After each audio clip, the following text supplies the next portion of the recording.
Mr. Raila Amlo, 80 years old, former Kenyan Prime Minister, was brought to our emergency medicine today morning at 8:20 a.m.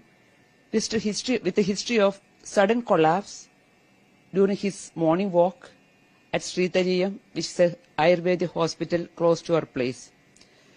Then itself, they had started CPR, that is cardiorespiratory resuscitation, and he was brought with a CPR, active CPR.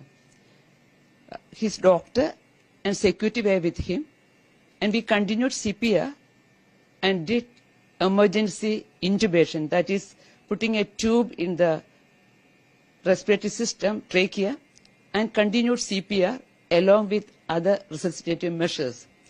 Initially, there was no pulse or BP recordable, even palpation-wise. So after doing intubation with continued CPR, we shifted the patient to our ICU with all the staff and the facilities. In ICU, after some time, we could get some rhythm. On the monitor, it showed ST elevation in the ECG leads, in the anterior leads, plus we could see regional wall motion abnormalities, that is reduced movement of one artery territory, that is LAD territory. There was hypokinesia. This means there is less movement in that area.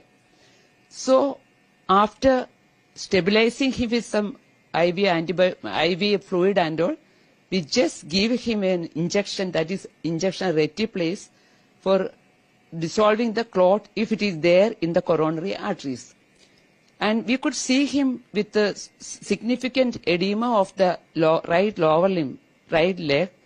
When whatever information we got from the doctor was, he was a diabetic, hypertensive, chronic kidney disease patient. He had right lower limb DVT, for which he was put on IVC filter. And recently he had a thin subdural hematoma. Last Saturday when it was done, that was almost very thin. And the neurosurgeon was the doctor who was with us in the ICU and who followed the patient from, accompanied the patient from Sritariyam. So after discussing with him, we went ahead with the thrombolysis with the injection reticulase. Even we continued CPR, that is from 8 o'clock in Sritariyam till 9:52 in our ICU. With all other ACLS criteria, we continued CPR. In spite of our very sincere, very continued CPR and other measures, we couldn't make him survive. So we are very sorry to inform that he is no more with us, and our very sincere condolence and prayers for his family and for the Kenyan people. That's